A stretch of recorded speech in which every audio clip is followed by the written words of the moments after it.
ঘড়ি বলছে এখন সকাল 8:30 বাজে। আর আমি রয়েছি এখন তিনচুলেতে একটা গ্রামের মধ্যে। আর এখানে পরিবেশটা সত্যি অসাধারণ। সুন্দর ঠান্ডা হাওয়া বইছে আর তার সাথে এই রাস্তাগুলো তো দেখতেই পাচ্ছ। ব্যাস। পাহাড়ে মানুষ আসে কিসের জন্য? এই রাস্তা, এই জঙ্গল, এই পরিবেশ, এই ঠান্ডা হাওয়া উপভোগ করতে। আর কি চাই মানুষের? এখানে এসে একটা সুন্দর সময় কাটানোর জন্য। সত্যি এটা অসাধারণ একটা দৃশ্য এবং অসাধারণ একটা মুহূর্ত। তো আমরা রয়েছি ঠিক উপরের সাইডে। ওদিকে একটা হোমস্টে আছে, সিয়াংবু ঘরবাস বলে একটা হোমস্টে আছে। সেই হোমস্টেতে এখন আমরা রয়েছি। আর এ দেখতে পাচ্ছি একটা ছোট্ট ডগি আমাদের দিকে এগিয়ে আসছে। ইয়েস।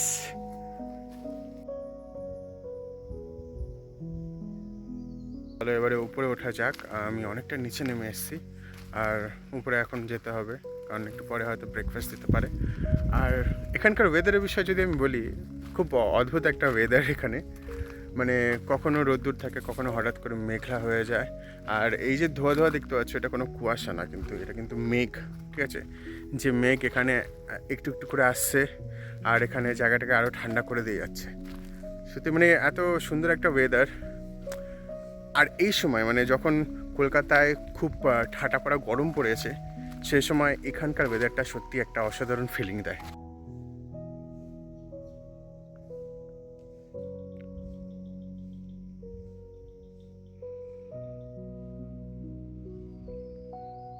দেখো দেখো কি মেঘ করেছে।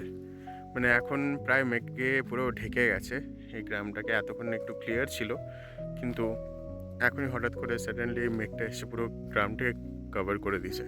এটা অনেকটা সেই শহরে যেরকম কুয়াশা হয়ে যায়, হ্যাঁ, ভোরবেলা শীতের সময়, ঠিক ওরকম টাইপের একটা ফিলিং।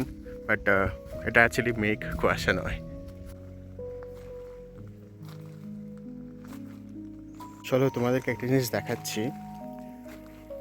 এই যে দেওয়ালে গাছগুলো দেখতে পাচ্ছ, মানে এই পাতাগুলো, ঠিক হ্যাঁ, এইটা নাকি এখানকার একটা ওষুধি পাতা বলতে পারো। ঠিক আছে, কারণ আমি যখন ঋষভে 6 মাসের জন্য ছিলাম, যেই হোমস্টেতে ছিলাম, সেই হোমস্টেতে ঠিক এই পাতাগুলো লাগানো থাকতো। আর সেখানে জিজ্ঞেস করেছিলাম যে এই পাতাগুলো কী কাজে ব্যবহার করে। তো ওখানে লোকেরা বলতো যে এগুলো নাকি প্রায় সর্দি কাশিতে ব্যবহার করা যায়, তারপরে আরও সুগারের জন্য ব্যবহার করতো। অনেক দিক থেকে, হেলথের দিক থেকে এই পাতাগুলো নাকি খুব হেল্প করে। মানে এটার গোড়াটা, অ্যাকচুয়ালি পাতাটা নয়, এর গোড়াটা যেটা তোমার ভিতরে রয়েছে দেওয়ালের সাথে লেগে, সেই গোড়াটা দিয়ে ইউজ করে ওটাকে জল দিয়ে ফুটিয়ে ওটার একটা শরবত বানিয়ে খেলে নাকি হেলথের জন্য খুবই ভালো।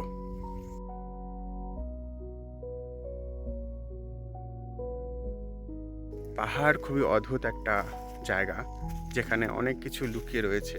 মানে নেচারের সাথে খুবই একটা মানে ক্লোজ একটা ভাব রয়েছে পাহাড়ের। কারণ চারিদিকে দেখতে আমরা পারি যে এখানে একটা গ্রিন ভাব রয়েছে। তো তো ওই গ্রিনের মধ্যে যে আলাদা আলাদা জিনিসগুলো লুকিয়ে রয়েছে, সেটা খুঁজে বার করাও একটা আলাদা এক্সপিরিয়েন্স।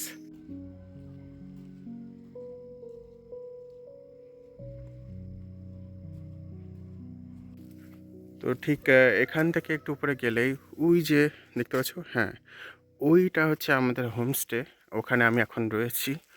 আর এটারই নাম হচ্ছে সিয়াংবো ঘরবাস। এখন নাম হয়তো আলাদা করে দিয়েছে, কিন্তু এখানে প্রায় লোকেরা এটা এই নামে নাকি চেনে, সিয়াংবো ঘরবাস।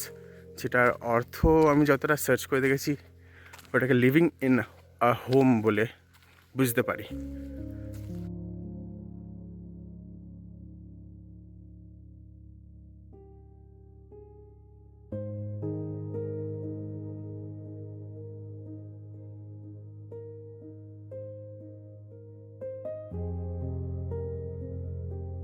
ব্রেকফাস্ট করে এখন আবার বেরিয়ে পড়েছি এই জায়গাটাকে ভালো করে ঘুরে দেখার জন্য। আর আগেরবারে সেলফি স্টিক নিয়ে নিই সঙ্গে, এবারে নিয়েছি, তাই জন্য এত কাঁপছে মনে হচ্ছে। এটাকে একটু কম করে দিই, ছোটো করে দিই, হ্যাঁ, আশা করি এবার ঠিক হবে। কিন্তু পরিবেশটা কিন্তু দারুণ লাগছে, দারুণ একটা পরিবেশে। মানে এই পাশে দেখো, এবারে ওই রোডে নেই আমরা, ওই রোড থেকে এবারে অন্য সাইডে এসছি। মানে যেই রোড থেকে আমরা ঢুকেছিলাম সেই রোডের দিকে যাচ্ছি। আর এটা সোজাসুজি আপনার পেশক টি গার্ডেন পড়ে মেবি হয়তো। তো ওদিকেই আমরা যাচ্ছি এখন। মানে এখানে একটা বুদ্ধা মন্দির আছে, যে মন্দিরটা আমাদের পাশে রয়েছে। এই যে সাউন্ডটা শুনতে পাচ্ছ, এই সাউন্ডটা ওখান থেকে আসছে, যেখানে মনে হয় কোনো পুজো বা কিছু একটা কাজ হচ্ছে। তাও তোমার দেখায় যে কোন দিকে সেটা।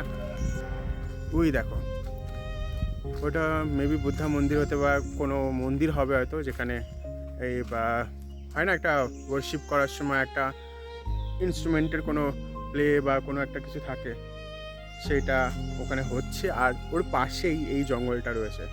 জঙ্গলটা কিন্তু খুব সুন্দর সিরিয়াসলি। আর ওর মাঝখান থেকে এই যে রোডটা দেখতে পাচ্ছ, এই রোডটা দিয়ে সোজা গেলেই আমাদের হোমস্টেটা।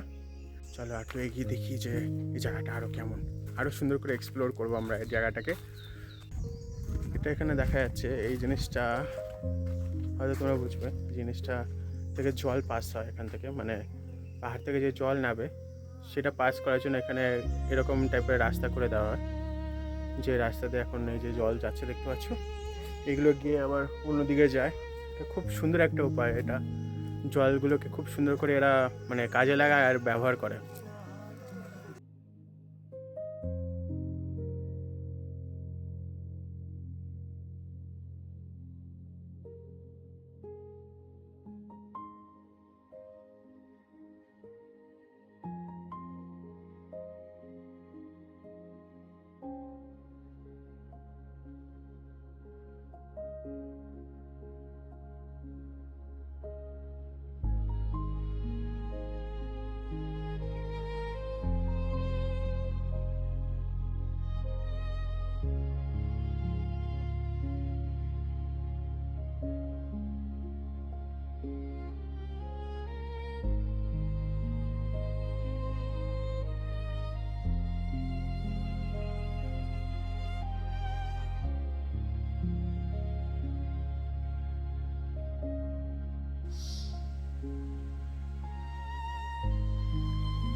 পাহাড়ের মাঝখানে চলার পথে তুমি একটা জিনিস প্রায় জায়গায় দেখতে পারবে, জঙ্গল, পাইন ফরেস্ট এগুলো তো রয়েছে, কিন্তু মাঝে মধ্যেই একটা জিনিস দেখা যায়, সেটা হচ্ছে ছোট ছোট ঝর্ণা। ঝর্ণা বলা যেতে পারে, যেখান থেকে মানে পাহাড়ের জল স্রোত বেয়ে বয়ে আসছে। আসলে তোমাদের দেখাচ্ছি ঝর্ণা, এরকম ছোট ছোট ঝর্ণা এখানে প্রায় জায়গায় দেখা যায়।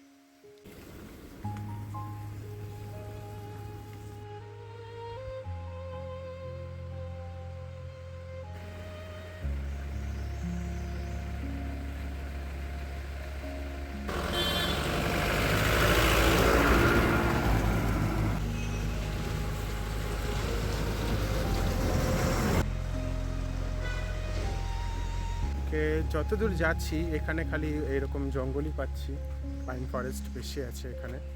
মানে যতটা মনে হচ্ছে তিনচুলে চা বাগান দেখার জন্য, আর তার সাথে পাইন ফরেস্টের উপভোগ করার জন্য, এরকম পাইন ফরেস্ট যেখানে তুমি পাবে এরকম, তো ওটার জন্য বেস্ট।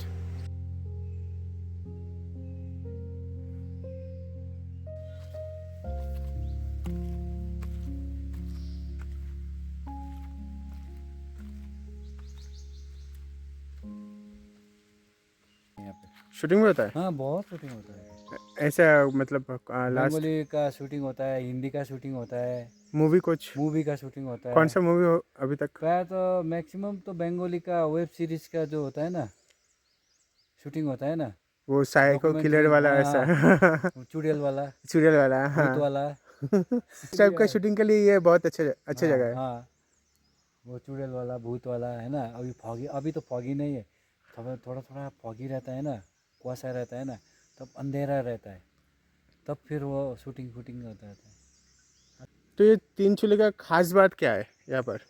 देखिए, तीन चूल्हे, एक तीन चूल्हा मतलब तीन पहाड़, तीन पहाड़। पहाड़ है। पहले था, अभी तो नहीं है, फिर भी यहाँ पे पहले क्या बोलता है, साइट सीन के लिए आदमी लोग आता था, यहाँ से व्यू भी अच्छा दिखता था। लेकिन अब ये पेड़ पहले छोटा छोटा था, अच्छा अच्छा, तब था। सब अच्छा दिखता था। हाँ, अभी पेड़ बड़ा हो गया, अभी कुछ भी नहीं दिख रहा है, फिर भी ये जंगल हो गया। हाँ, ऐसा है।